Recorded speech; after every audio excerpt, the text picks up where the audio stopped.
It's the long-awaited podcast, Fatman and McNeil, together at last to discuss an in-depth analysis of Gangnam Style. Gangnam Style.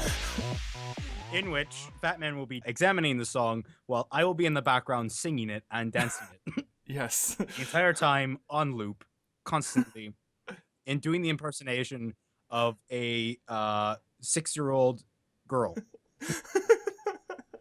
Up on Gangnam Style. No.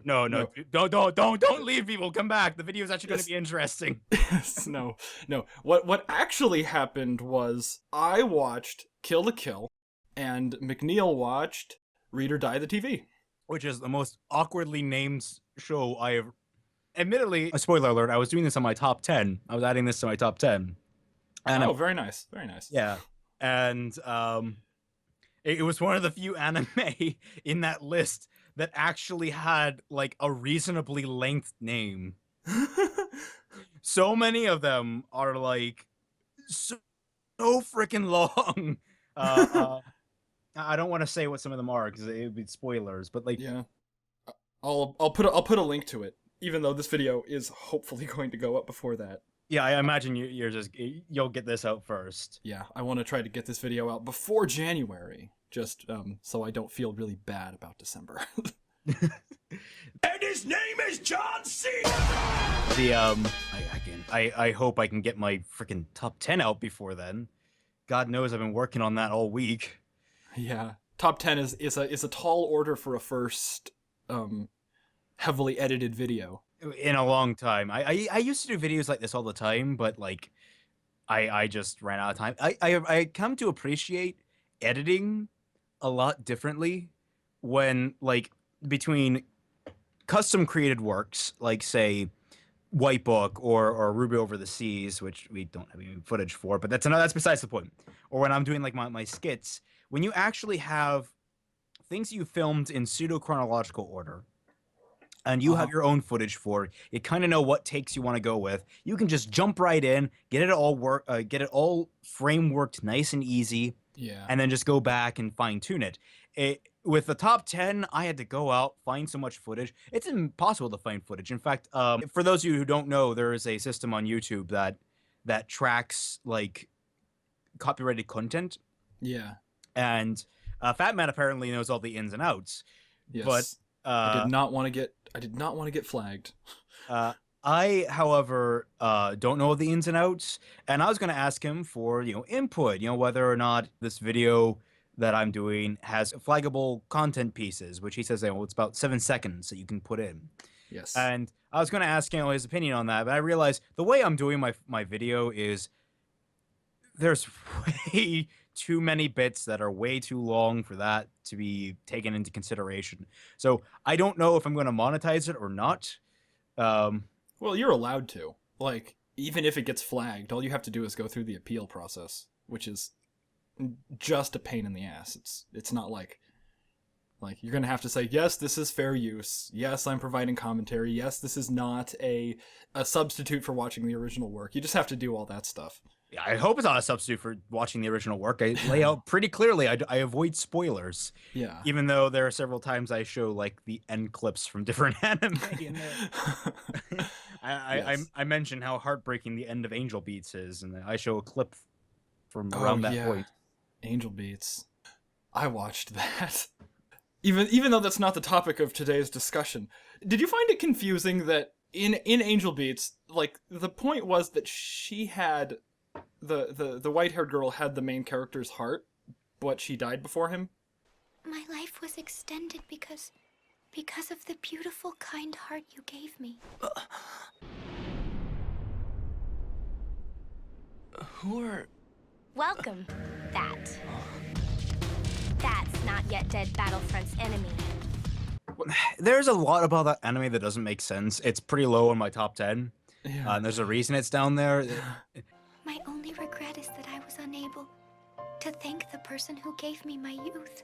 It's more like number 10 and number 9 on my list, I kind of explain, are very much more emotionally fueled and more about my growth into watching anime as Yeah. opposed to the actual quality of the show, because while Angel Beats is incredibly emotional, it has a ton of flaws, which you can pick Yeah. at. I received your heart transplant, but somehow died months before you. That doesn't make any sense. What the hell made you say that? Are you an idiot or what? Go die! That's a spoiler, by the way. I'll probably cut that out. Okay, but maybe onto the actual discussion, because this podcast, which isn't actually being aired but is instead just being kind of recorded in a closed environment. And then edited to make it presentable. Yes. We are discussing our opinions of Kill la Kill and Read or Die. The way this came about is that I kind of said, hey, it would be kind of fun to do something like this. How about I challenge you to watch an anime, and you kind of tell me an anime to watch, and we'll trade notes. We'll kind of say what we liked and didn't like about the different anime. It just so happened at the time he was already watching Kill la Kill, and Yeah, we came up with this when I was 3 episodes in. We came up with this like right as I was starting episode 4. yeah. So And I needed an excuse to finish it because that was over a month ago. yeah. Yeah. So he kind of said, I will watch Read or Die, and he said that he would watch The rest of Kill la Kill at a reasonable human pace. yes. Yeah. Unlike me, who I watched Read or Die, I think in the span of 4 or 5 days. Yeah. I got to episode 16, which is the one you told me to record my reaction to. Mm-hmm. And I need to seriously do something with that footage because it sucks as it is now. That doesn't sound healthy. But I'll hopefully put a clip in there. And from there, I kind of got hooked and just finished it yesterday. Really? That is, episode 16 is what hooked you. Well, it was 16 and then 17. 宇宙から来た生命体なんだ The 最後の地球にやってきた人類のセーラー服なのにそういうことか納得すんじゃねえなんだそりゃ That's almost crazier than the last scene. And from there, I wanted to see how it went, so I That's finished right. it. 17 has the big twist. Well, yeah, the twist the twist basically happens in between the show break. I would have gotten so pissed off if I watched the show week to week. I couldn't even tell you. There are some shows that are like that. I'm trying to think of a good example of that. Okay, what is a good example of a show that would just piss me right the hell off watching it with breaks? And I know one that's doing it now is Digimon Tri. Oh, yeah. Because they're releasing that in 4-episode chunks. That's terrible. Well, they're treating them like each as a movie. Yeah, I remember. One of the YouTubers I follow was complaining about that. And it's weird. It's also there's a lot of weird things going on there, and we're doing everything but talking about the actual shows we're supposed to be talking about. Yes. All right, so who should go I'll get first? to add all these shows to the tags. This will get 1 million views. Easy. Side note, before I forget, this is just interesting. My aunt actually for Christmas, because she saw my HAL 9000 video, got me a HAL 9000 t-shirt for Christmas. That's sweet. So if you see that me wearing around, thank you, Aunt Bridget. But on to topic, who should start first, you or me? I don't even know if we should talk about stuff in the order that we in the order that it comes to mind, or if we should try to go chronologically. Yeah, let's go. Let's try and So go. you wanted me to ask you about episode 17 in particular. I actually have that pulled up, and I will get to that in just a minute, because I wanted to point out, and I highlight it in my top 10, or at least I highlight it via the clips that I use, that episode 1 for this anime is fantastic. Yeah, one thing I noticed is that a lot of anime have really good episode 1s, and then episode 2 is like what the majority of the anime is going to be like. Yeah, I mean, you start off strong, and then you kind of get them hooked on that, and you go in. Yeah, it's of like, course, there will be more of this, but this is what you're going to have mostly. Like, yeah. my general rule of thumb is that you watch 3 episodes, and if you like it 3 episodes in, you should keep watching it. Mm-hmm. But if you don't like it at 3 episodes in, there are problems. Yes. That was what happened with me and Sword Art Online. Oh God! Have you watched the abridged? I didn't. I mean, because everybody says that the first 7 episodes of Sword Art Online are like the good 7 episodes. Well, Like, here's the thing that's actually really impressive. After episode 4, I was just so tired of it, and I wanted it to go away, that I tried watching the abridged. Somebody's like, "Hey, this is the abridged. It fixes everything." I'm like, so I checked it out anyway, and I didn't get it. I didn't get the appeal. I was tired of it. When you just take a break from Sword Art Online and go back and try to watch the abridged, because Jesus Christ, they were right. It fixes everything. I don't know how they did it, but like I never watched Sword Art Online. I should probably clarify that, so I'm probably not the best mouthpiece, but everyone of my friends has, and I've heard nothing but praise from them. And I'm watching Sword Art Online abridged, and it is a legitimately moving story. How one kid goes from being an utter sociopath to actually being a decent human being. I want half the coat. I did half the work. I should get half the coat. It's not fabric I can cut. It's a bunch of ones and zeros. Fine, then give me the ones. Fuck you, I want the ones. あなた、戦闘中に私の名前呼んだでしょ。ごめん、呼び捨てにして。どこで知ったのよ。この辺に自分の以外に追加で HP ゲージが見えるだろ。その下に何かキリト。And apparently that's not what the show is about. Because, like, I mean, Sword Art Online abridged, it has funny lines in it. Like, it has something that like resembles a soul, whereas the 4 episodes of Sword Art Online that I watched really didn't. Well, I mean, the big thing is, God, why we were talking about this? We're off topic. We are the worst. No. On topic is a guideline. It's not a rule. It's more like guidelines. Thank you, Barbosa. Shoot him and cut out his tongue, then shoot his tongue. Trim that scraggly beard. Okay, so just to kind of finish off on Sword Art Online, because apparently we just can't help getting sidetracked in this. Sword Art Online abridged is, it treats Kirito like, my friend, when he watched Sword Art Online, he actually watched the whole first season. He said that he thought Kirito was sort of a sociopath, and he kind of felt that's underlying, like, the dude's fucking crazy. Well, in the abridged, they take that and they roll with it. The dude is like an uncaring asshole that just keeps getting dragged into events, and eventually he, like, absolutely snaps and, like, starts becoming a decent human being because he went through a traumatic event. It's beautiful.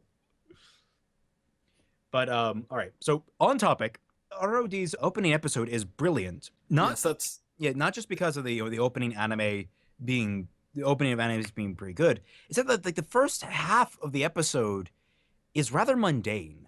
It's rather boring. It was hard to keep track of the characters at first, just because they were kind of being thrown at us with really quickly. But the first episode, it's kind of slow, and then you get to I was like, okay, what's the appeal of this? Like, I knew nothing about ROD, and I'll get into what my little research did dig up about it. When we finally get to the autograph scene where the guy comes in with the pen bomb, and like, I'm like, okay, what's so amazing about this? And then the fight scene kicked in, and the animation, I've not seen that quality of animation. Maybe I just don't watch enough anime to notice it, or maybe like they just like dumped all their money into that one scene or whatever.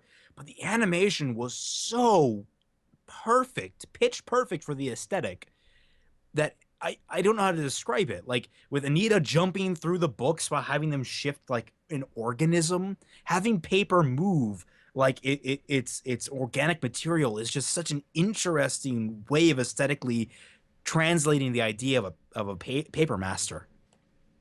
Yeah. I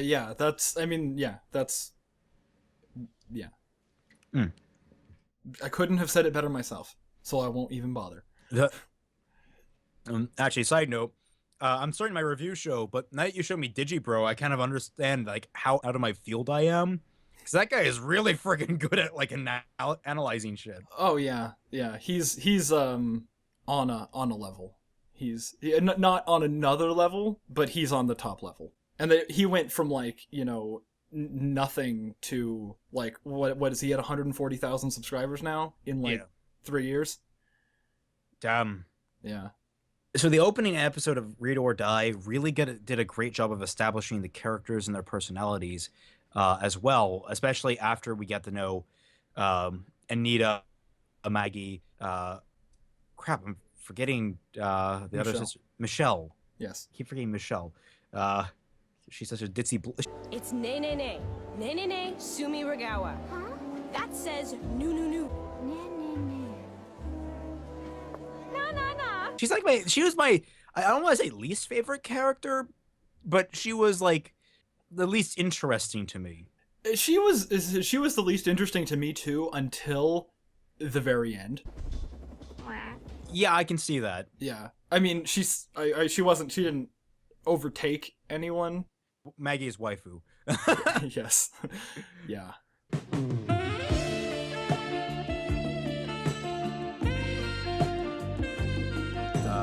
Yeah. And Anita is just adorable. I love Anita. In fact, she's probably my favorite character from the show. Yeah, Maggie is my favorite character from the show. Fair enough. I could easily see that. Nanane is awesome.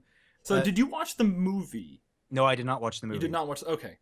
So you were a little confused in the last episode when Nancy found her bondage suit. No, I wasn't, because I'd actually started doing research outside of that.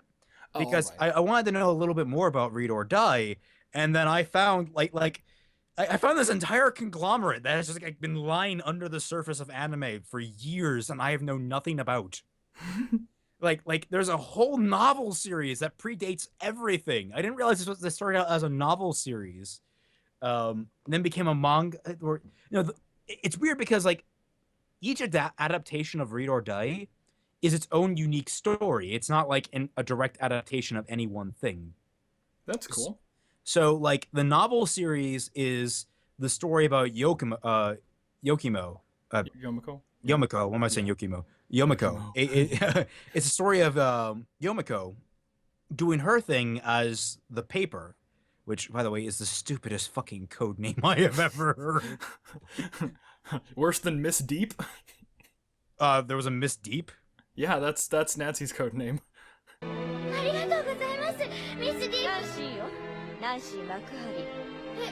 What?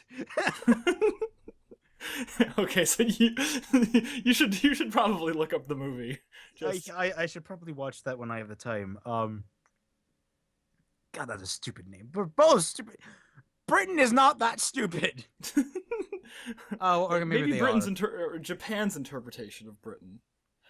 But I was also like, because I know like in the movie he might be more of a positive character, but Joker is he more of a good guy in the movie? Or he's really the corrupted idealist, and in the movie you don't get that he's been corrupted by his ideals yet. So he's not quite as slimy, because Jesus Christ, throughout the entire series, the one thing I wanted to do was punch him in the face constantly. Yeah, that is the one thing where they had him at paper cut knife point so many times, and I'm like, just kill him. It's okay. It'll be okay. Just kill him. Oh, which kind of nope. That's not one of my new fears. Paper cuts. Paper cut knife point. Yeah. Like that just sounds far more terrifying than even like the most sharp razor blade. Like I do not want any of that. If only there was some anime about rocks, we could have got somebody else in here and called this the rock paper scissors cast. Okay.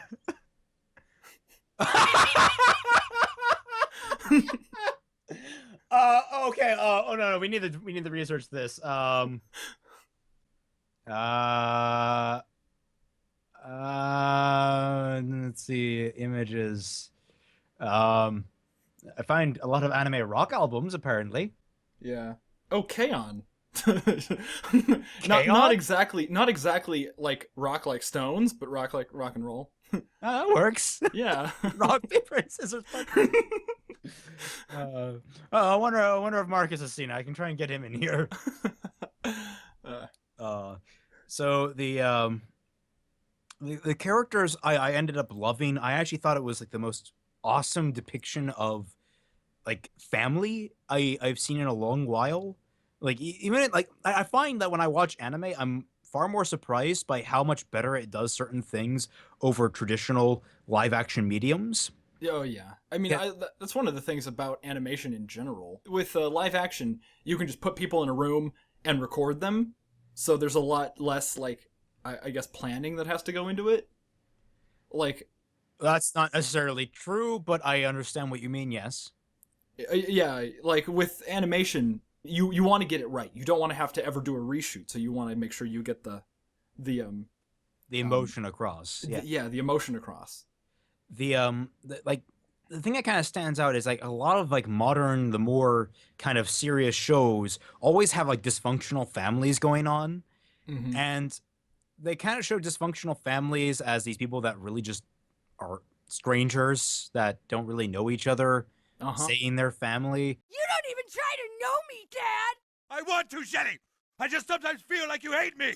Whereas in this, ironically, they've only known each other like 2 years, but they're more family than the three feel like legitimate family. They argue, they spat, they get mad at each other, they get frustrated with each other, but they stick together, and they also very much care for each other. There was the entire arc with Maggie like taking hits for Anita because Anita is weak on defense, and Anita was getting frustrated because she doesn't want to be treated like a little kid. And I liked that dynamic was beautiful.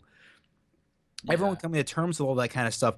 It felt like a legitimate family. And one of my favorite aspects is how Nene kind of gets sucked into the family.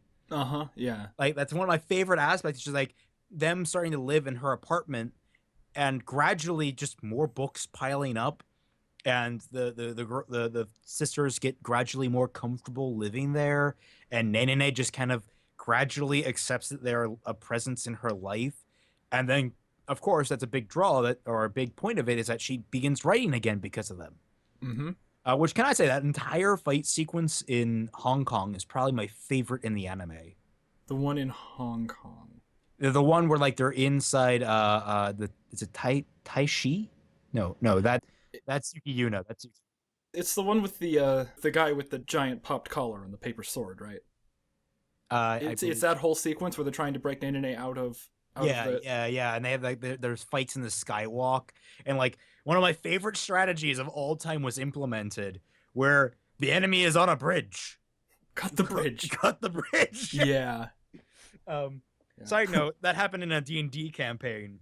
Or should I say Shadowrun? We were playing Shadowrun, and my friends and I had to stop a convoy. So my friend was a hacker and I was a sniper. I shot the helicopter following the convoy, and then he dropped a train on the convoy from one of the overhead subway, not subway, but overhead rail passes in New York. It was fucking crazy. But I love that strategy. Like when that's one thing that I do find lacking in some anime is like how little people actually use the environment to their advantage. And I find that's very, because they draw like they draw backgrounds, like they draw like panoramas, but they treat them like a skybox. Yeah, like that's one of my biggest complaints about animation is that it's more rare for people to actually interact with the environment as opposed to like live action, where when someone like a Jackie Chan movie, he gets slapped into something, he picks it up and he beats the bastard with it. Yeah. But in Read or Die, they were very good about implementing. They were very smart. Like everything in it had very much the feeling that it's there for a reason. The only time I kind of felt like that was underutilized was when they actually had Joker captured. When they were like episode 22, right? Yeah, when they were like hiding in the shack. Yeah. Like that entire sequence kind of felt really weak. And then there was that whole weird thing with like Britain being literary Britain. with pterodactyls and They look like pteranodons. I still don't get I'm still piecing together what the hell happened there. Like I guess just they said, oh, because of the gentleman's power, he's so great, and the fact that he's coming back, it's influencing. I'm just like, what? Yeah, No. I think that was stupid, but it was like worked. It worked. Yeah, he was like re-experiencing the history that he was absorbing tangibly. I can see it. I just like it's kind of silly. Yeah. And my headcanon is that he's actually a witch from Madoka Magica, and they just put the barrier. It's a huge fucking barrier. Yeah, he's a character from a show that was created like 8 years after this one. Yeah. When was this? Was this 2006? Let me check. Yeah, 2003. Oh wow. Yeah. Excellent. Oh man, it looks so good for 2003. I know. Like I said, the animation was so good.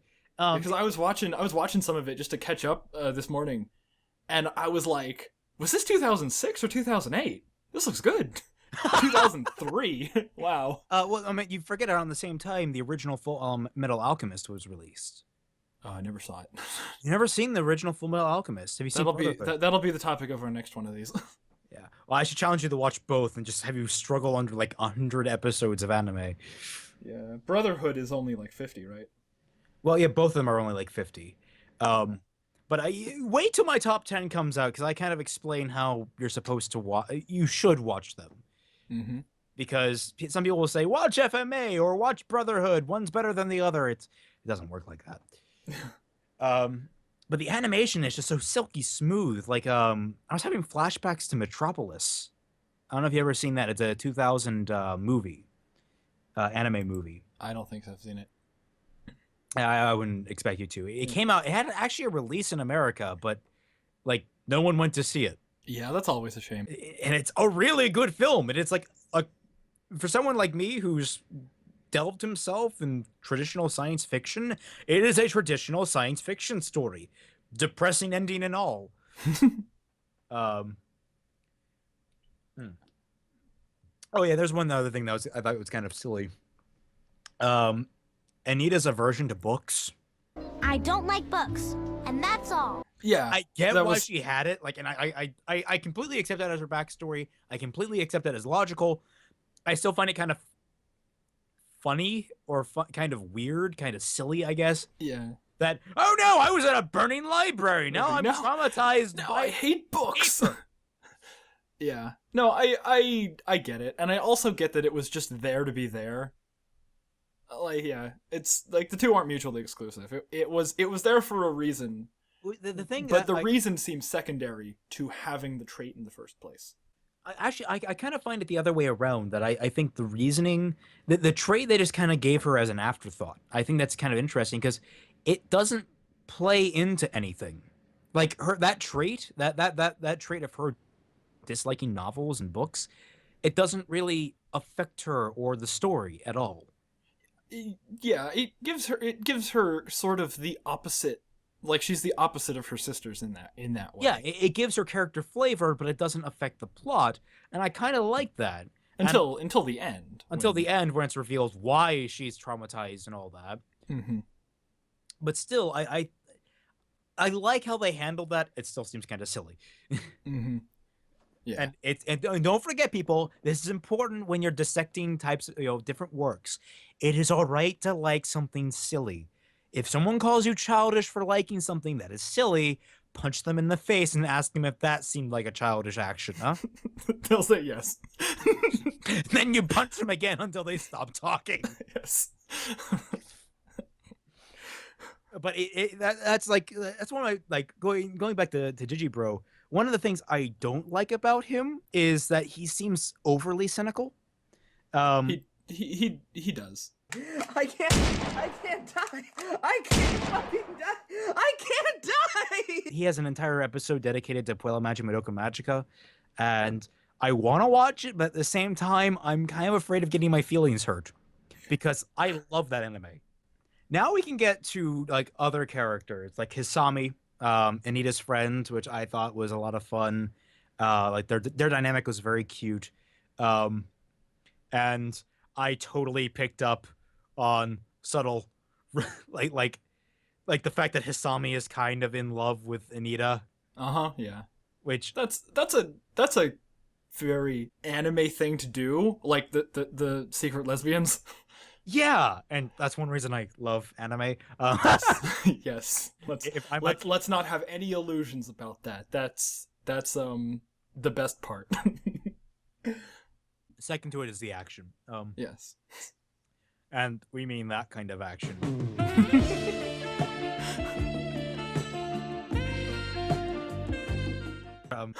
Speaking of lesbians, I was so happy when Mako asked Rukio out on a date at the end of Kill la Kill. I was not. That not made ship me those two. that made me smile so like big and stupid. I was just like, yes. Well, actually, you know, I kind of was happy. I also kind of wasn't, because I thought it was like out of the blue. Like they had showed no romantic tendencies before that. But the thing that I kind of liked is that since it's an off the wall show, it's kind of a parody of like the traditional romance between the main character A and main character B of Come Back Alive. Mm-hmm. Like the fact that like I could just totally see Mako like watching all those shows as a kid. And like okay, this is the moment to do this. Yeah. You will have a reason to come back. So I see that. No, but I totally ship was it Yui and Ryoko. As fucked up as that is. Yui. Was it Yui? Is that her name? Or is it Nui? Nui, right. Yes. I'm like, Yui from K-On?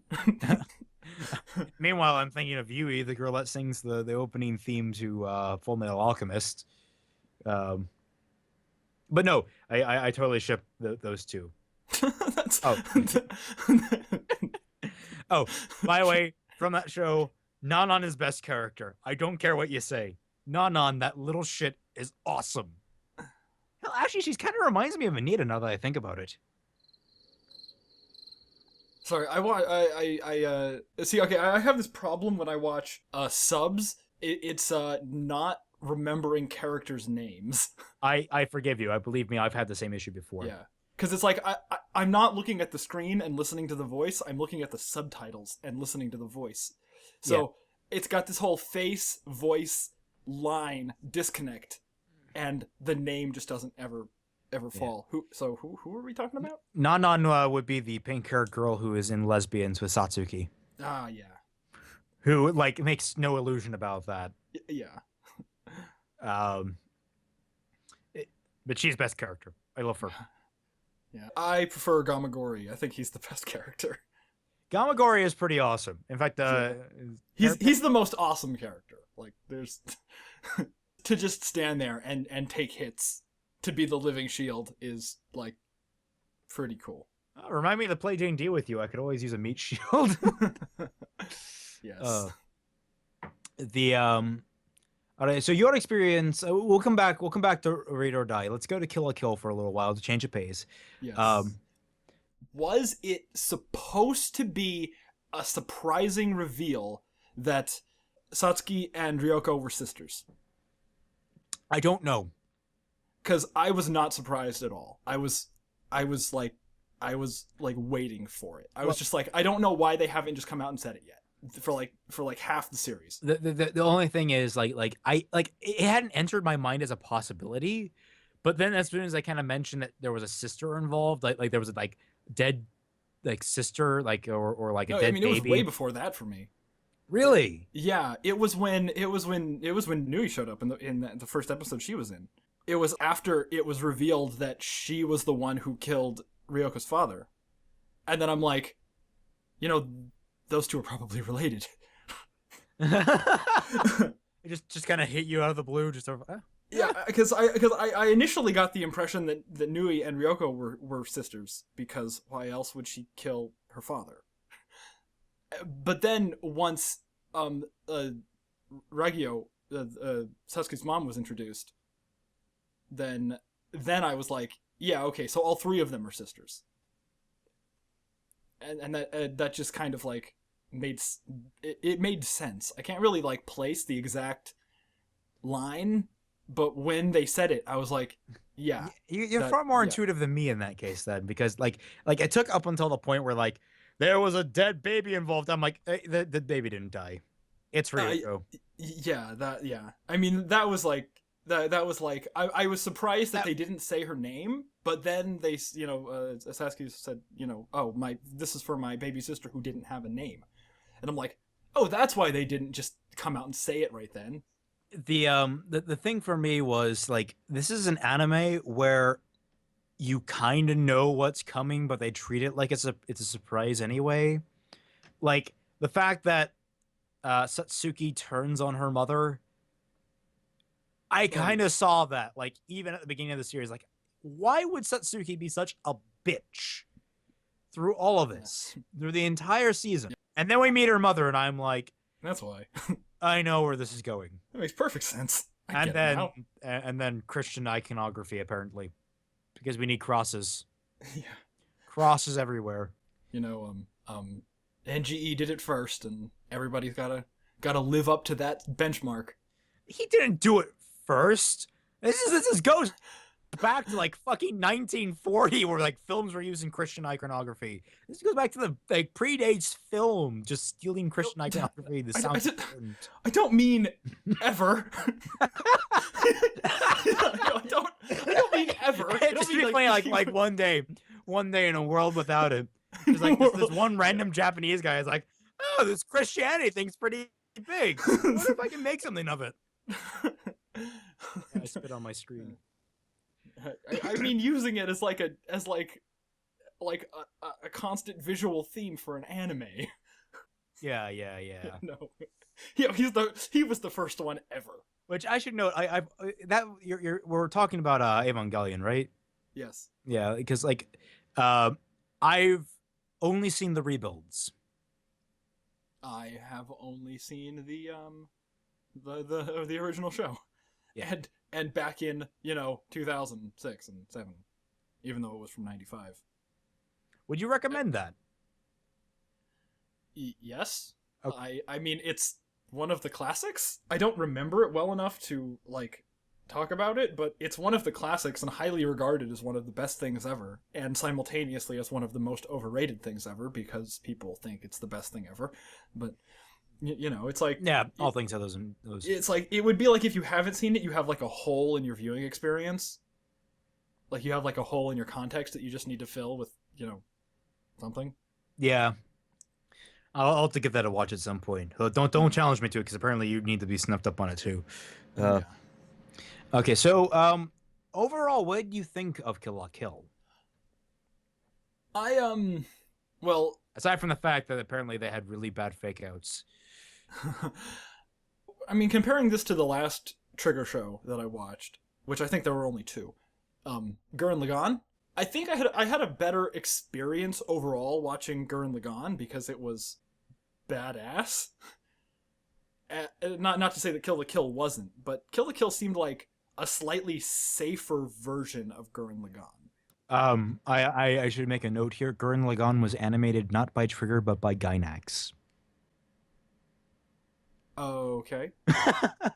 So you're comparing apples to oranges. I am comparing apples to oranges then. I prefer. Okay. Okay, I take all that back. But still, it's very similar. I will admit, because I've seen clips from Gurren Lagann. I have to admit, very similar animation style. I'm pretty sure that if I watched both shows and compared them like beat to beat, I would pick Gurren Lagann every time. But that's, Gurren Lagann is really good. So I had a good time watching it. I felt like they tried to play off too many things as twists. As I liked the break in between like the first half of the season and the second half, because it's like she beats the Elite Four over the span of like 2 episodes, and then gets interrupted at the end, which sort of kicks off the second half. See, I didn't watch it with the breaks, so I didn't even recognize there were breaks. I just kind of watched it all the way through. I should mention my experience with Kill la Kill. I watched it in 3 days Oh, okay. because the reason I first watched it was because my friend was having a D&D campaign, and he was basically about to give me a free level if I watched all of Kill la Kill. That's fair. Yeah, so I binged that like a motherfucker. That's about 4 hours a day. I got that handled. Yeah. I keep interrupting you. I'm sorry. Yeah. It's, yeah, everything about it, like, I really liked the way it looked. I liked the way that they used 2D 2D animation in order to, I don't know, cheat a lot.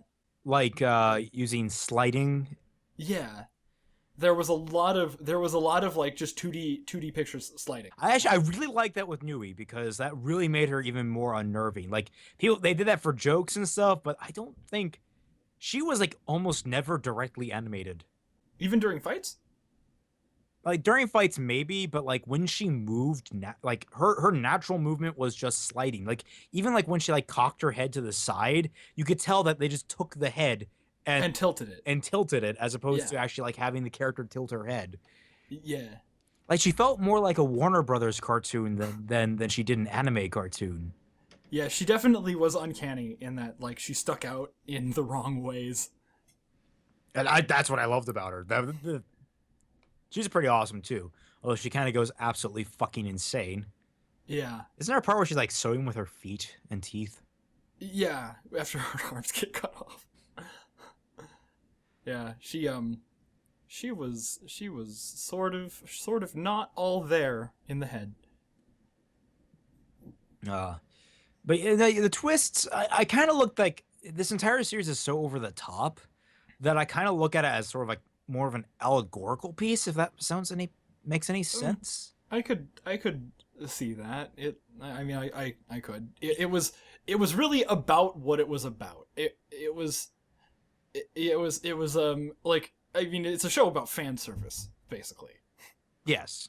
It, like, you know, are clothes bad? with the nudist beach. Nudist beach. On a side note, did you know that he is going to be the voice of Torchwick for the Japanese Ruby? You gotta be fucking kidding me. Why are they getting all these good voice actors? The voice of Ryuko is goddamn Yang. I know. It's simultaneously a perfect casting decision and such a waste. It's a perfect casting decision if the character was good. Yeah. Well, I mean, even so, just given her archetype as like the character who loses her shit and goes berserk. Ami Koizaki is like she is that. That's the perfect casting. A toy. The series is just like goddamn Rooster Teeth. How did they get access to these people? How did they get Vic friggin' Mignogna?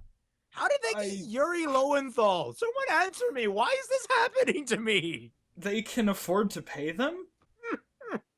I mean, they're actors. They, a job is a job.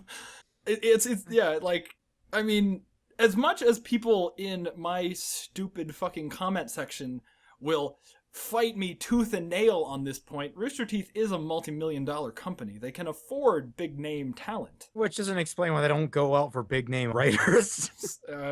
Yeah. Okay, you know what? If they hire Jenna Robucci, I will forgive all sins. Yes. If they hire Ken Urobuchi, I will renew my sponsorship in a heartbeat. Yeah, I will get a sponsorship. Hell, I will pay them all of my money. Just take it all. Take it. I will do the make it rain thing for you, okay? I will do that. We need the Urobucher. To fix Ruby. Actually, I'm reconsidering this. I meant He might take a clean slate a little more literally than we intend. Yeah. Just kill like everyone but Ruby. Leave her in a wasteland. Everyone. Have her waxing philosophical about the existence of life and the fact that she's the only one left alive. Yeah. Nope.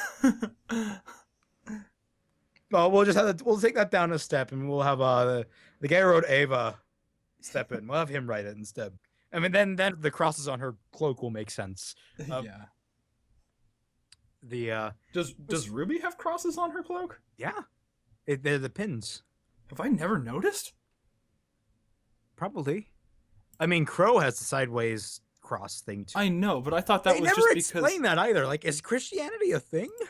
Well, I know Vic himself is a Christian, and I thought that's why they did. Well, Ruby, her symbol even used to be a cross in the trailer.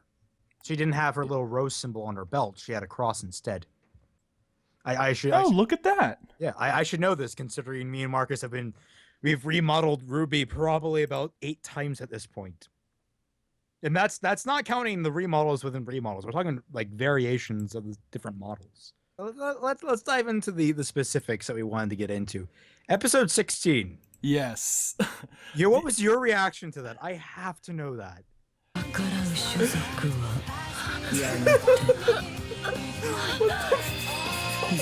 It wasn't that great of a reaction. Like, I'm not a very expressive person when I'm watching shows. Did you at least give me an eyebrow raise?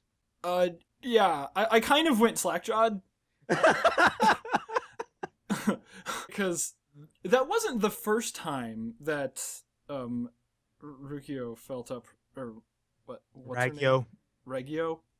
Yeah. That that wasn't the first time she felt up Satsuki. Is that her last name or her first name? It's Kieran is the last name. So it's Satsuki Kieran. Yes. Yeah. Okay. But I mean, that wasn't the first. It's not the first time she felt her up, but I mean, and it wouldn't be the last either. Wouldn't be the last. The ones that happened, the gropings that happened after episode 16 were a lot more like uncomfortable. After episode 16, the reason why episode 16 stands out is she does a lot more than groping. Yeah, episode 16 was but episode 16 that had a purpose. Like, she was actually trying to accomplish, like, she was trying to get her prepared for the suit. And I don't know why doing that to your daughter helps get you prepared to put on a super suit. Well, I mean, I think that because she seemed, like it was entirely practical, like that it wasn't, like, in episode 16, it didn't seem sexual. It felt practical. It's all business. Yeah. But the ones in the later episodes, and even the ones in the previous episodes, where she's just sort of like flicking her nipples around, like, oh, you wear this suit well, and just like rubbing her nipples was like, wait, what? That, which was before episode 16, was a lot more like, what? Wait, really? Okay. I guess it's their kind of family. You can't really judge. Yeah, you can't judge. They're consenting adults, one of which is still in high school. So, admittedly, she kind of controls an entire city. So I mean, yeah. Which I did like. There was one episode that really sticks out to me. I'd actually forgotten about, but like just thinking back on it, one episode I really loved was the race to get into the school. That was like episode 4, wasn't it? Yeah, that was a lot of fun. I remember that being a really blast of an episode.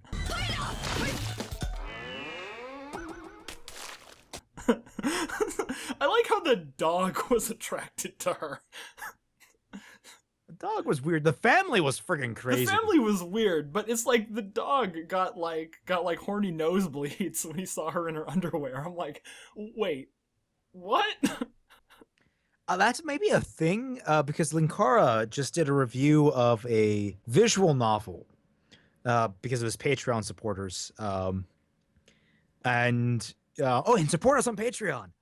Yes. Do you have a Patreon? Yes, I have a Patreon. I will link it. Yeah, it's currently kind of pitiful. I don't have like much up there.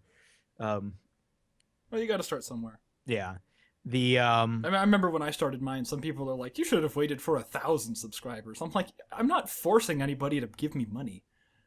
well, not yet at least. No, nobody knows this yet, but my Volume 3 review is going to be exclusive to Patreon.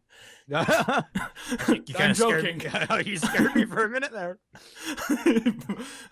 That was a lie, everyone. It's nothing is ever going to be exclusive to Patreon. The so what was it? Okay, so he was doing this review and there was an entire series of gags about this evil villain team, and on the team was an evil talking dog that apparently was also like a horn dog for girls in school uniforms.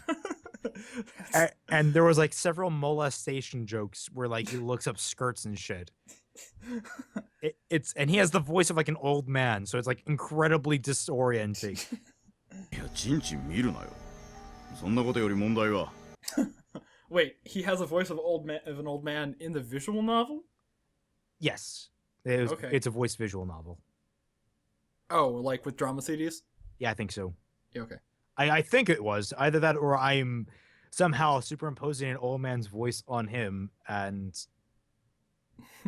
I don't know. I guess that just tells me how much I think of Japanese porn. All of my anthropomorphic animals are voiced by old men and perverts. Oh no, the pervert thing was there. That I'm not imagining. The Oh, old yeah, man well. voice, maybe. I just think it makes sense. Uncomfortable groping. Yeah. Now I can at least show to you what I thought was one of the best moments in ROD the TV. Let me screen share for this. All right. I told you. This entire sequence is just Junior's very bad, absolutely rotten, totally no good day. Yeah. His powers don't work. Yeah, his powers don't work. Second. Because she can phase too. Michelle, the lady who was really nice to him and he saved, recognizes him. And that's like, oh shit, the person that I kind of like as a friend is knows who I am now. And wait for it. The girl that you would, like your first real friend sees you pull a gun on one of her friends. And then this happens. Wait for it. Stop!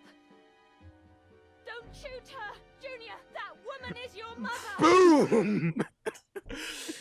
Like, they broke a character in under 30 seconds. Yes, they did. Absolutely.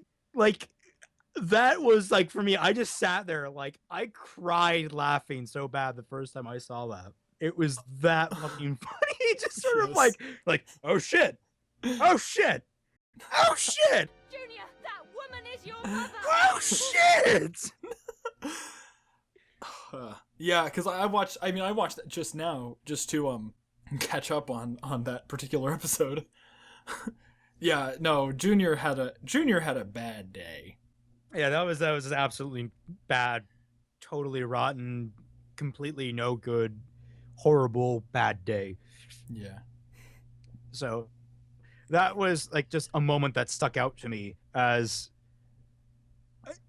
I don't know whether or not like to say, wow, they did all that really too fast, or Jesus Christ, they pulled that off in such quick succession. Like I'm like halfway between critically damning this scene and critically praising it. I don't know where I stand.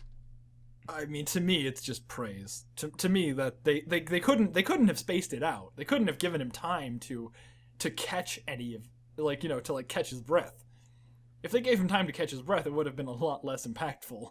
Yeah, and the thing is, I mean, for someone like me, I didn't know that she was his mother, but it was kind of obvious she was because she had the same powers, same eye color, that kind of stuff. Mm-hmm. So that reveal was just kind of, I don't know, like it's kind of nice that we didn't have any real confirmation of it, but we got it at the same time as Junior. Mm-hmm. And I mean, just the fact that he had already had like 3 mindfucks before this really helped create that sense of just complete madness. Yeah. It's a zany show. Yes. And you couldn't really have done it. You're right. You really couldn't have done it any other way. It just like everything was set up perfectly for this. Yeah, it was really But that was just like one of my favorite points in the entire anime. Just absolutely crazy. Another thing that did kind of 1 minute. Cough.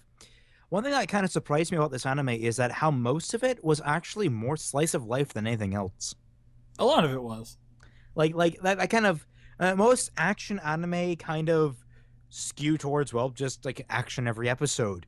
But in this, like, we went like 4 or 5 episodes at a time without any real action going down. It's just people kind of relaxing at home and shady stuff going on in the background.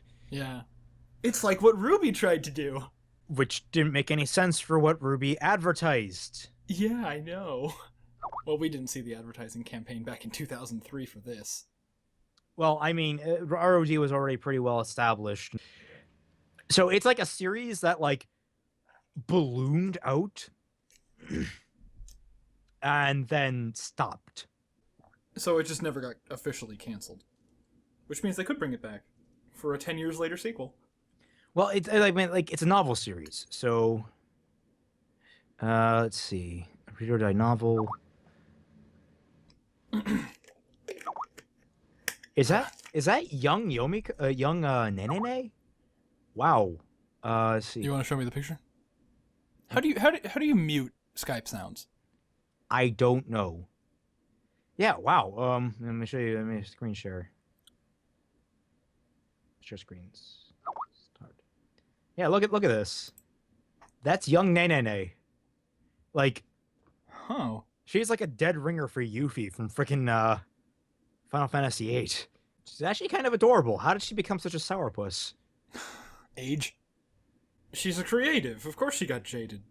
I mean, is it just me, or do you think she was supposed to be like a J.D. Salinger type? I don't know, because she writes light novels, which are typically, well, light. Oh, look at her. She's a little outfit. What the hell is... Who is that? Why is she making a cat pose? Is that Wendy? That's Wendy. Wow. I think. Let me check. God damn, I hate the Skype share thing. That little red bar. That's... Yeah! That's friggin' Wendy. Wow. Makes me wonder how old Yomiko actually is. Oh, Yomiko? She's like 30. Then how old is if Nenene is that young? What's their age difference there? Let me see. Nenene. Let's see if we can get some stats. In the manga, she's 17 and she's 23 in the TV series. Oh, all right. Which I do kind of find it hilarious because, like, she's like always kind of called old. Yeah, but she never takes it well. Well, she never takes it well, but she's also like, oh, I guess she has been at it for like 10 years, not 20, 10 years. She's at the age of 13. She was a novelist. God, I feel underaccomplished. Here I am, 22 years old, and I have not published a damn thing. Yeah. I had to finish writing War After Impact. I've not worked on that since I've been focusing on this video. Let's look at Yomiko. Yomiko Reedman, which, by the way, if you're born with the name Reedman, you're destined to become some kind of... I don't know. That's one of the things that I hate about proper nouns. Whenever I write, I don't usually give my characters names until, like, the very end. Google Translate, it is a wonderful thing. That's what I like. I seriously, I use I go to that, or I go to like a baby naming site. Yeah, but you know, names are a comment on the personality of the parents, not of the character. Unless you're going to purposefully make them choose their own name. I have that. I also do have characters. I try to keep that in mind. Yeah, and you're right. It is interesting. My friend asked me about that because he had like a character he was writing about that was a young kid who was a chef's apprentice and who was an orphan in like his fantasy novel. And I'm like, well, maybe he named himself. So I guess we're kind of done talking about ROD and Kill la Kill now. I think we've kind of got our ideas across that we both really loved it. Or at least I loved ROD. I'm not sure about you. Like, okay, let's give final verdicts. What is your final verdict for Kill la Kill before we forget anything else and we get on? Yeah. Okay. Before we move on, my final verdict for Kill la Kill is that it was a whole lot of fun. It knew what it was, and it delivered on that. It was basically a show that tried to make all of its tropes canon, and I felt like it pulled that off. Because, like, you know, when fan service comes up in shows, it's like kind of eye-rolling, I guess. Digibro had a rule about that, which was like if it's diegetic, it's fine. Diegetic, yeah. And that's what I think Kill la Kill did. Of like, it made all of its fan service completely diegetic. Because the entire series was about fan service. Yeah. It wasn't like, oh no, this is for the audience's titillation. It was like, no, this is the point of the show. This is what it is. Like, in the episode, I think it was the episode where she was up against the tennis player. If not, it was one of those really early episodes where Mako has that rant about, you know, you have to get completely naked. That doesn't mean taking off your clothes. That means becoming skin. You know, like your clothes are your skin. Like, it's like an extension of you. Like, your sexiness is an extension of you, not the other way around. The message behind that is really, I think, quite smart. Yeah, it's like empowering almost. Yeah, don't shame your body. You just roll with it. Yeah.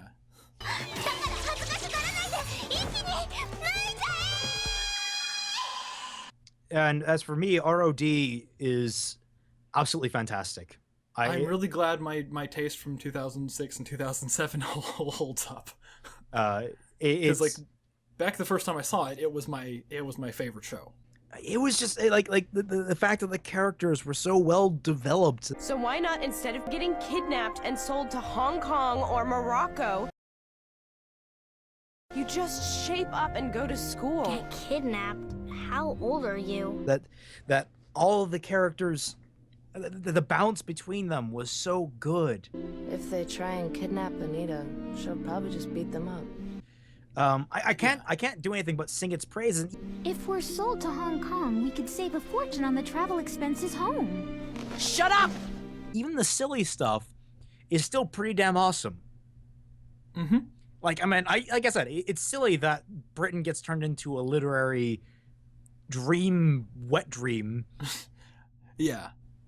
From Britain's past, but it shows just the amount of love and dedication the series has for the written word, because it was bringing up classics like the New World. You had the alien walkers from War of the Worlds, or the Lost World, I should say. The early one was Lost World.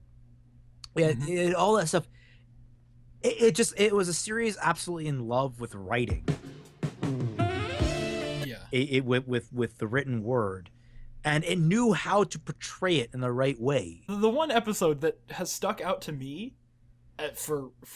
forever was the one where they went to that castle, like that. Oh, the one that's like completely out of left field. Yeah, I mean, they went there to collect one of the Mr. Gentleman books, but it was still this completely out of nowhere, like, vampire. Yeah, no, now we're just going to a spooky castle for a haunted house episode. Yeah, we're going to a haunted house episode. We the main villain is a vampire, even though he doesn't. Well, he does drink blood, actually, doesn't he? A fetch with a glass of wine. Your wish is my command, sir. I think so. I tried to find that episode to watch it, but I couldn't find out. Or I couldn't tell which one it was. I think it was like episode 6. It was early then. Yeah. It was pretty early because I remember like Nene was out at doing something, and was that before the other girl died? The one that Mr. Drake was protecting? Yes, it was, because it was showing us like they did the smart thing where they showed us one of their successful missions first. Yes. It still had a challenge to it, and then they showed us where one just like, oh yeah, by the way, that was like another thing that like kind of caught me off guard, because I can finally go. I remembered this now. We should probably have done this a lot sooner after we. You finished Kill la Kill pretty recently. I finished ROG like weeks ago. The amount of like, the chick just got naked and swam around, and like her nipples were like all on display. I'm sitting here, and I'm like, this changed radically fast. Like that episode alone was like so much emotional whiplash. Like I'm saying, like, oh yeah, having a fun time. There's like this really funny setup where they're all sitting in the same cafe and don't realize it. Like the setup there was beautiful, and they're like, oh hey, you're the person we're chasing. Oh hey, you're the people chasing me. Oh shit. And they have this big sprint to a cavern. There's some mysterious things going on there. Get a little development for Junior. Get to the mysterious artifact thing. Then all of a sudden, bam, naked, nipples. And then immediately, like 5 minutes later, was bam, skewered in like the most visceral, disgusting way. Like I swear I saw pieces of organ. Yeah. Like No, I'm like, that was fucking hardcore. Yeah. There was some serious tonal whiplash in that episode. I liked it. Yeah, but it never. Yeah, it doesn't feel like it's out of place. It feels intentional. It feels like intentional. Like they're like, yeah, let's give you this. And the best part about it is like that's the only time where that nudity scale is shown. Yeah, like it was this girl who was like kind of easygoing, and she was like in like this hot spring area. She is a great lover of hot springs. Just thought, hey, might as well enjoy the hot spring. Yeah, and it was and then she died horribly. Exactly. For me, it was a show that it was kind of a weird offbeat show. And okay, I have one thing I can majorly complain about. None of the things that happen in the opening title sequence actually happens in the show. And that disappoints me because there's some awesome like looking moments from the opening title sequence. Like the car driving off like a 5-story balcony as the balcony explodes. Oh yeah, none of that stuff That never happens. And then there's like Maggie driving like a sports car, and I was thinking like, okay, maybe she's like a driver type character. Well, she was. She was, but like she never does that. She was never driving like a souped up supercar like that seemed to be. And then of course there was Michelle, who just kind of stood around in those opening credits. Introducing the lovely Michelle Chan. Her talents include standing with a sign, standing on a train, standing in front of a cameraman who is clearly drunk again. Terry, for the last time, go to AA. Of course, you have Anita running around doing stunts and stuff. Yeah. That was like my one complaint. None of that ever comes back. And I guess I'm spoiled because of Madoka Magica having their entire opening sequence actually be canon. In the most crazy, awesome way ever. I mean, you can imagine that's all stuff that they've done before. Yes, but it's never like directly addressed. Yeah. Or implied. No, I understand. And I wanted to see that. Like, I want to know why the fuck there's a car driving off a 5th-story apartment building. That's like a borderline James Bond reference. Yeah. It's a show that's pretty awesome. Also, they sunk China. That's my ending thoughts on it. Yeah. Didn't you send me a message that was like Mr. Wu is the best character? Oh yes, Mr. Wu the pigeon. Best character. I need a second best. Mr. Wu best character. He just kind of sticks with them. He just kind of sticks with them the entire time. Like he's supposed to be working for Hang Sha. That's it, Hang Sha, wasn't it? Wasn't that? That's the paper master, right? No, that's the evil book publisher, I thought. Oh, maybe I forgot the names. Doku Sensha. That's the name of the Yeah, Doku Sensha. That's the evil people. But actually, that didn't make any much sense either. Why did bringing down that building flood Hong Kong? I don't know. Because like as soon as they sunk that building, the entire city got flooded. I just kind of took it as they sunk China. Yeah, I need to see that again. But it didn't make sense. It was still pretty awesome. They sunk China. Okay, fine. It might have been only Hong Kong, but I don't care unless we get confirmation otherwise. They sunk China, damn it. Is Hong Kong even on the coast? Yes, it's an island, I believe. Oh, actually. Yeah, okay, goes to show you what I know about geography. I think it's an island. I might be wrong. I'm going to look that up now so I don't look stupid.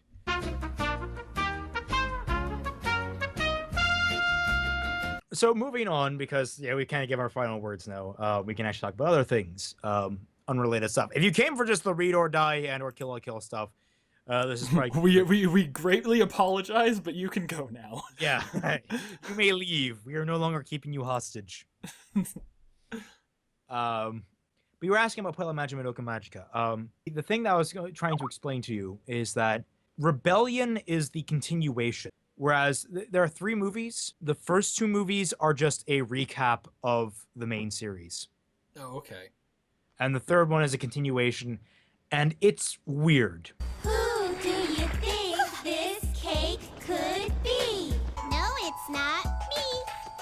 I'm just a little old raspberry. I consider it actually a really good film, but people have issues with it. A lot of the fandom have huge issues with the movie, especially because it kind of, I don't know if it's spoilers or anything, but it kind of undoes the happy ending. No, there was a happy ending? Did I somehow miss that? Okay, the bittersweet, it kind of undoes the good of the bittersweet ending. Yeah. like where you can say, okay, here's the thing. Yeah. I mean, I'm glad that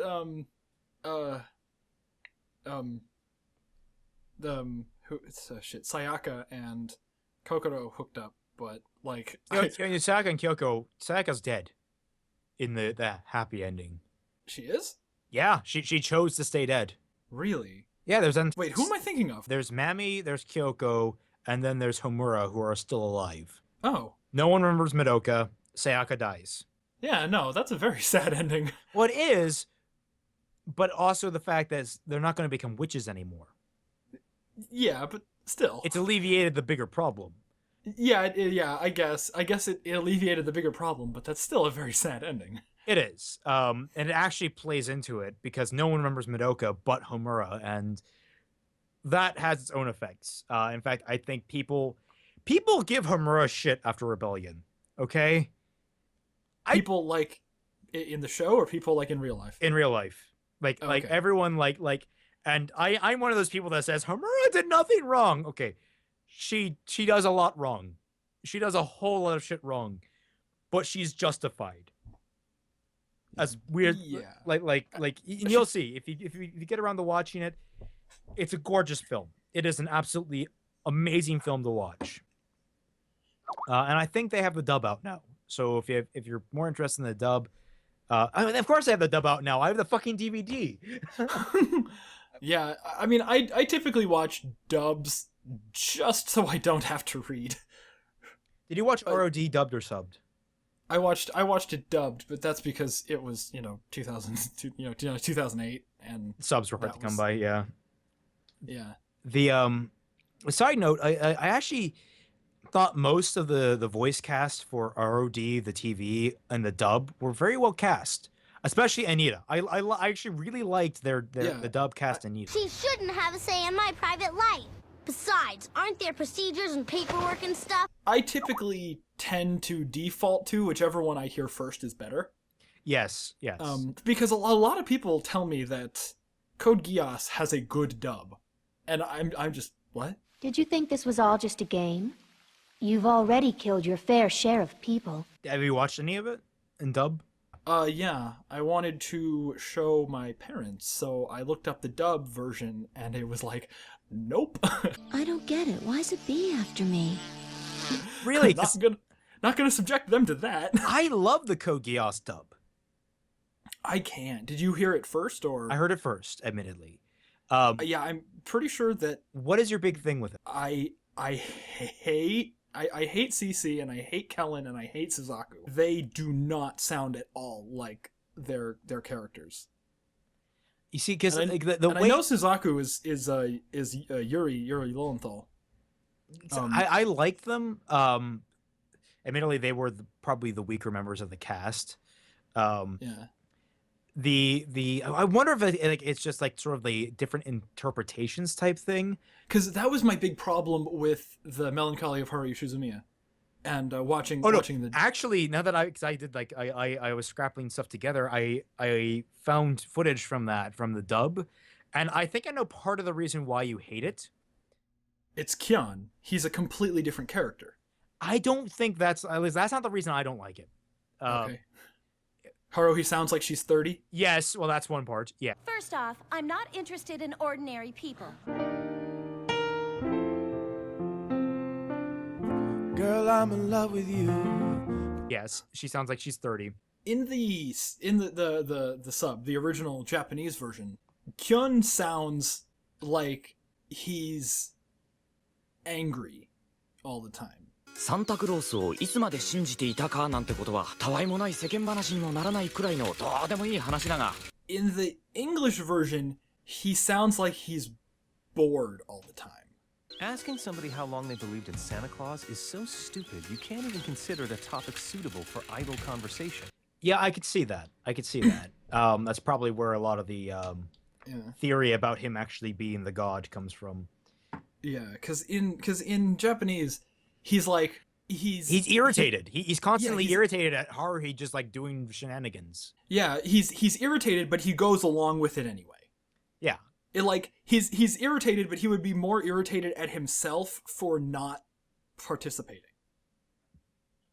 Yeah, it's like he kind of like has this, like, his tension and release cycle goes from irritated to like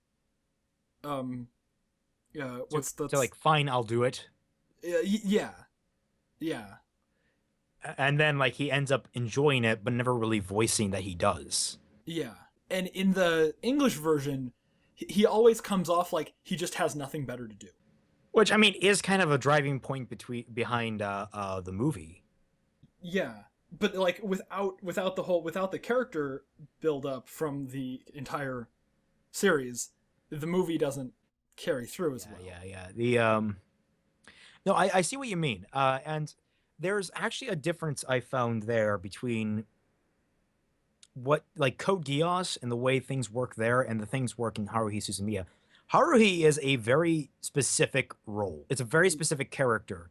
Yes. That doesn't leave a lot to interpretation. She's a hyperactive girl who's also secretly a god. Yeah. And is just sort of completely wacky and out there. And it doesn't seem like that actress brings a lot the energy to the role. If any of you are aliens, time travelers, or espers, please come see me. That is all. In fact, I was actually going to do an entire review about the difference between interpretation and voice acting, and use Code Geass as a beneficial example. Believe it or not, because people always talk about how they don't like Lelouch in the dub. Really? Okay. Yeah. It's funny how I'm like, I don't have a problem with him. It's the other three characters I have a problem with. Yeah, because I love Lelouch in the dub. He was voiced by the guy who voiced Gohan, right? Gohan in Light. Like that's the same person. He was voiced by God, I met him. The Black Power Ranger. Voiced by Johnny Young Bosch. That's it. Okay.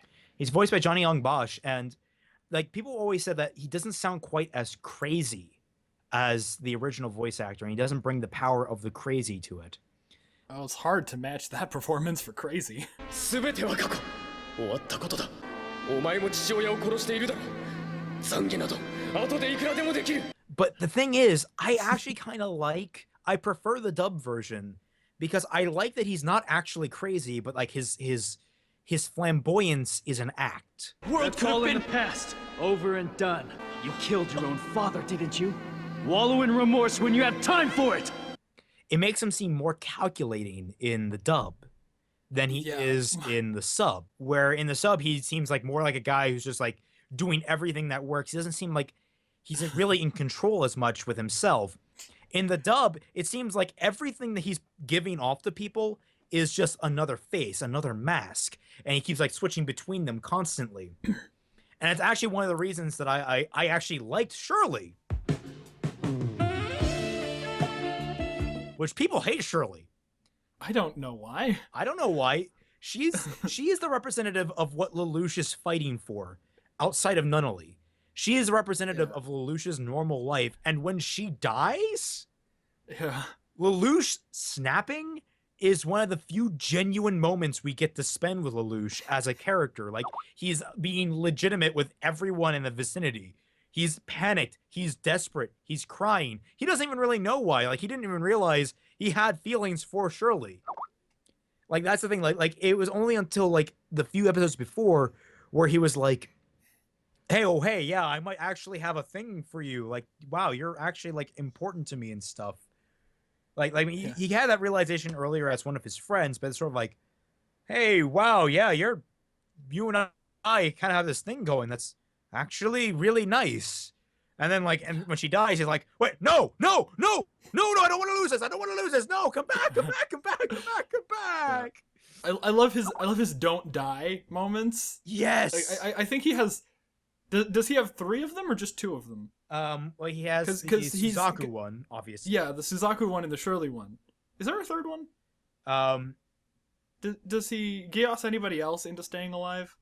I don't think so. And he has something similar to it with Rollo. Kind of. Which maybe that's what. Just on a side note, God damn it, Rollo. that is like the well, he was a figment of his imagination, right? Like he wasn't actually like that. It's been so long since I've seen it. He wasn't his brother. He was just something that they invented. Yeah, they invented that Rollo was his brother. But Rollo sort of fell into the younger brother role regardless because Rollo kind of has emotional issues. Yeah. But that was like sort of a reoccurring thing with the show. Like it was fun. Emotional issues and siblings. No. The fun thing about the show is no matter what the character is, you can always go, God damn it. like, God damn it, Lelouch. God damn it, Rollo. God damn it, Suzaku. God damn it, Euphemia. God damn it, Colin. God damn it. Like every single character until you get to Schneisel. Like he's a person, you don't say God damn it, you just say Schneisel. Because fuck Schneisel. Also, why is this advertised on my Facebook? Why are anime character blankets and pillow sets being advertised on my Facebook? Let me show you. I just clicked on the ad to see what it was. This is what I'm getting. Like, is that a fucking Sword Art Online body pillow? Yes, that is. Oh god. Although my eye was drawn to the No Game No Life, which features a 9-year-old. Yeah. Well, I mean, isn't that's just anime? Just the trope. Oh hey, almost naked women. I'm sorry. Why is the scroll over radically different than what? Oh, I get it. These two are inside the comforter. I get it.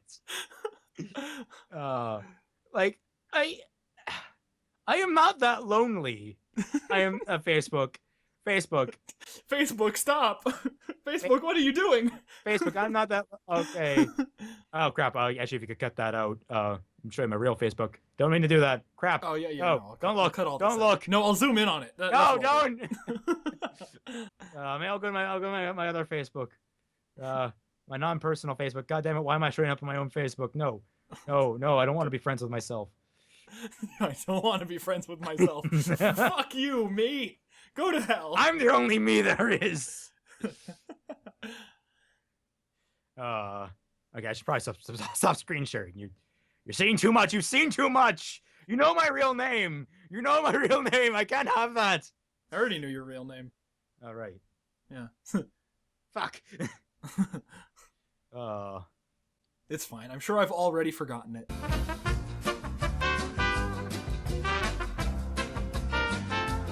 I kind of wish that like I was around back then, like as like an internet presence, because god damn it is so hard to actually get a following now. Whereas like back in like the early thousands, the early aughts, as you might call them, it was so easy to just like be able to accrue a fan base because you were like the only person there. Yeah, I know. Like everybody's like, if you could go back in time and give yourself one piece of advice, I'd be like, drop out of school right now and start editing videos. Like seriously, like nothing that happens in high school is going to matter. Just I couldn't give myself that advice. In fact, I just learned that one of the guys one of the teachers from high school I knew passed away. Actually, rest in peace, Mr. Bacchus. Well, you'll be dearly missed. I used to see him at church too. It was kind of crazy. Oh. So on that somber note, I found quick cut back to the body pillows.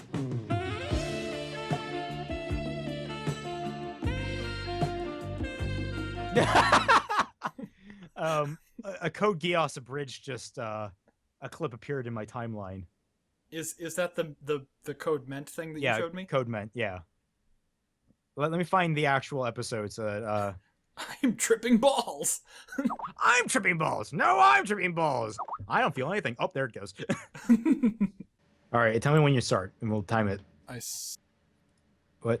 Fucking ads. What? Fucking ads. It's It's not the same. I in my most recent journal on the RT site, somebody, some hater called me a troll, and I'm like, no, I'm not a troll. Here's proof that I'm not a troll, and I linked him to the Rickroll. Yeah. All right. Let's go. Ready? 3, set, 2, go. 1.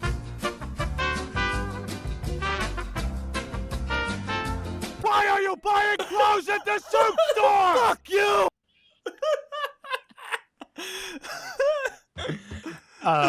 At one point, I'm going to do a top 10 best abridged series, and that's definitely going to be on there. Yeah.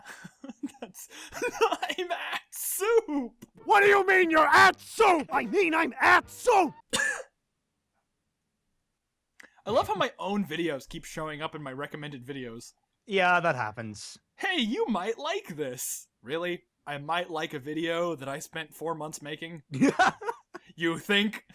You son of a bitch. I'm on a different note, because we keep switching notes.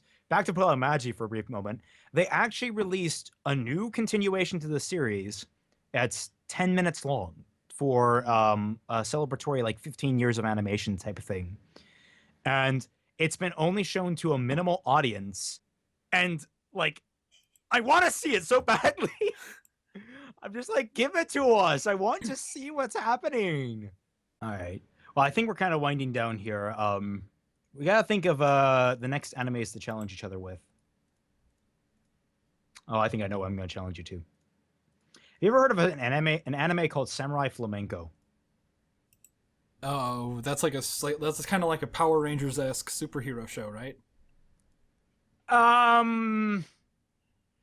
Don't look up anything about it. Just watch it. Just watch it. It's one of those shows that you just have to watch.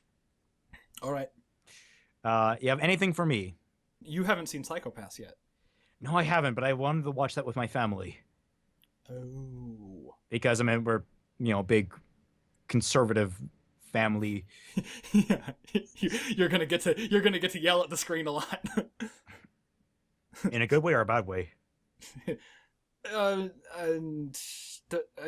Depends on how you see it.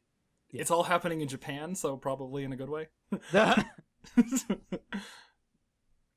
All right, I'll see if I can't convince them to watch it, then I'll just watch it on my own and give you my reaction. I mean, Gen Urobuchi wrote it, so it's gotta be good. I've heard nothing but praise about it, so I'm hoping my expectations aren't too high. Oh yeah, I'm dampening them just for preemptive. Yeah, always dampen your expectations. That's just general life advice. So you're watching Samurai Flamenco. I'll watch Psycho Pass. Anything else to cover? I don't think so. I think we can sign off, and I can get to editing this behemoth of a podcast. Yep. The only last words for this to be fitting is Senketsu.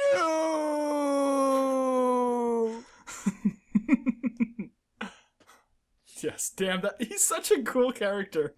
Why? No, Senketsu, no. Yeah, man, everyone in Kill la Kill was a really cool character. Yeah, they definitely. I kind of didn't like that one nudist speech dude, the badass who had the needle gun. Yeah. He was kind of Yeah, I mean, I think any character in Kill la Kill can either be taken as like, you're trying too hard, or wow, that was cool. Yeah. It's all a matter of perspective. All right, well, we've been recording for 2 hours now, so yes, I need to go actually eat something. It's been fun, and for everyone else watching this, thank you for sticking with us for so long. You're crazy because we've basically been talking nonsense for 2 hours.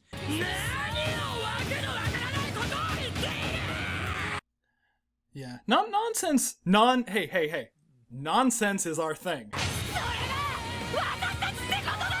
Yes. Let's end on that because we're not going to get a better out. Yeah. Adios, everyone.